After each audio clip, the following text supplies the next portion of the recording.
Okay, Assalamualaikum warahmatullahi wabarakatuh. Welcome back to our podcast Borak-Borak Iman. Alhamdulillah, hari ini 1 Ramadan. Allah rezekikan kita untuk sama-sama duduk dan borak-borak beriman untuk kita saling berpesan-pesan.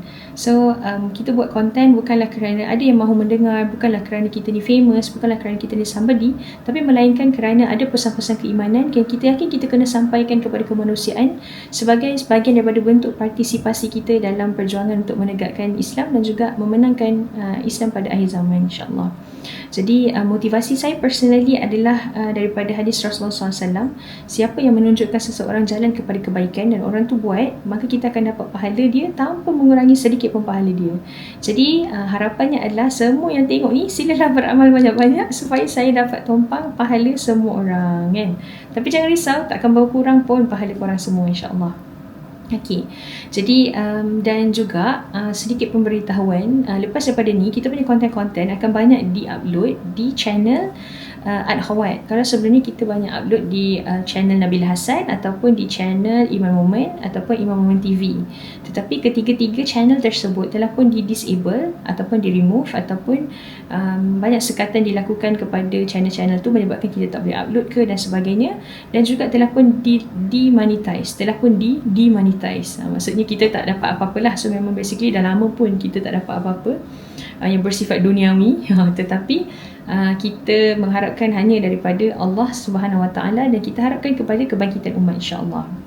Jadi please support kita, like, share, follow, apa lagi, komen dan viralkan supaya bukannya kita nak kejar benda tu, tapi supaya reachability kita, ada ke perkataan tu, reach kot, total reach kita makin meningkat, dengan harapan kita dapat membantu dan menyelamatkan dan menyedarkan lebih ramai orang di luar sana yang memerlukan konten-konten seperti ini, insya-Allah.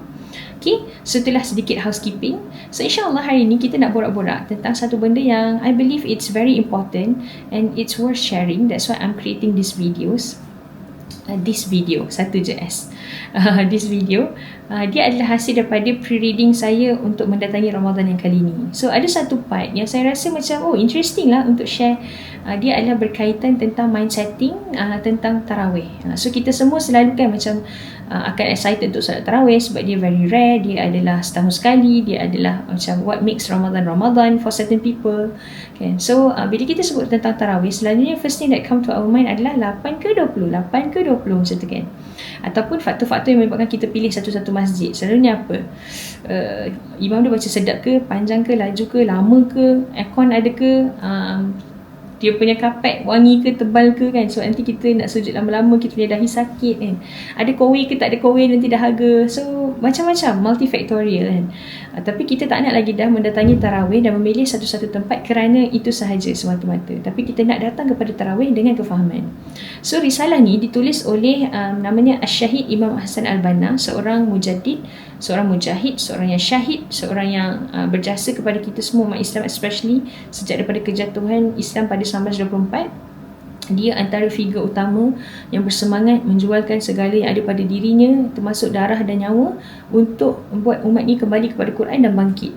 Quran dan hadis dan bangkit lah, kan. Long story short, dia dibunuh kerana dia ditakuti oleh musuh Islam.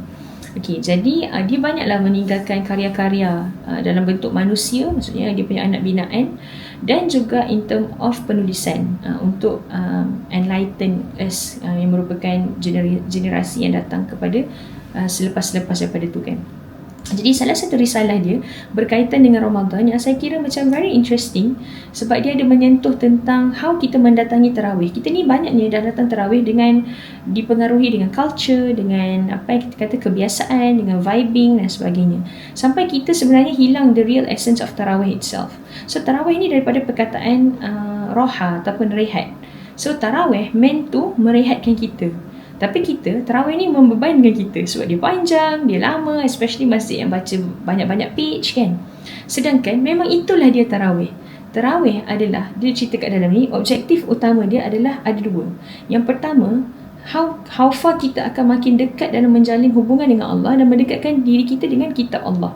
Maksudnya, bagaimana melalui solat tarawih dan bacaan yang panjang di dalam tarawih itu menyebabkan kita ni rehat dengan reconnect dengan Allah, dan juga rehat dengan mendengarkan, menghayati dan meresapi makna-makna daripada bacaan yang banyak tu. Dan di zaman Rasulullah dan Umar, dia ada percanggahan, bukan percanggahan sebenarnya, dia ada perbezaan bilangan rakaat. Tapi semua tu berbeza kerana keadaan semasa umat dalam menampung Al-Quran yang panjang. So contoh untuk zaman Rasulullah, dia orang hanya perlu 8 rakaat untuk habiskan satu juzuk, untuk menghayati satu juzuk dalam tarawih. Tetapi di zaman Umar, orang-orang pada waktu itu memerlukan 20 rakaat, 20 rakaat rehat untuk menghayati dan meresapi satu juzuk yang sama di zaman Rasulullah. Jadi kapasiti ataupun fitness fizikal ke, keimanan ke, umat pada zaman berzaman tu berbeza. Menyebabkan kita, di zaman kita tak sampai pun satu juz pun dah penat. Sebab tarawih tidak lagi merehatkan kita kerana jauhnya kita daripada Quran kan. Jadi sebab tu kita kena make effort banyak sikit untuk merasai tarawih yang sebenar, untuk kita achieve these two objective daripada tarawih, iaitu nak dekatkan dengan diri kita dengan Allah dan juga nak dekatkan diri kita dengan kitabullah dan merasai makna-maknanya. Jadi antara benda yang kita boleh buat adalah siang tu kita boleh perbanyakkan baca-baca ataupun dengar-dengar benda-benda yang menyebabkan kita merasai semula erti solat. Apa yang kita nak cari dalam solat? Macam mana kita nak raih kekhusyukan dalam solat? Find meaning in every movement, in every doa ataupun ucapan yang kita baca dalam solat. Itu yang pertama. Yang kedua adalah memaknai semula Al-Quran kita.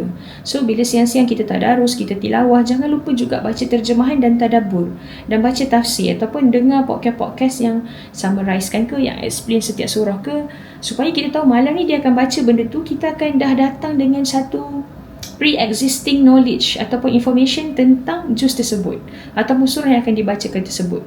Jadi sebab kita dah tahu kan masjid kita suka pergi tu akan baca surah apa sampai mana, so kita dah boleh bayangkan. And then pada ketika tarawih tu sendiri, kita boleh add on lagi dengan macam kalau kita tengok makcik-makcik kat masjid saf pertama tu, dia akan ada rehal tinggi, lepas tu dia buka Quran besar, tengok terjemahan. Itu pun membantu sebenarnya supaya kita tahu kat mana imam baca. Kita taklah macam duk terigau-igau kan, tak khusyuk dan sebagainya, duk plan benda lain pula dalam solat kan. Kita fokus kepada bacaan. Kalau kita tak ada benda-benda tu, don't worry kan, kita boleh guna handphone juga, tapi dengan syarat kena tutup WhatsApp lah, kena tutup notification, kena silent mode. Kalau tak nanti kan duk upload status pula kan, over kan.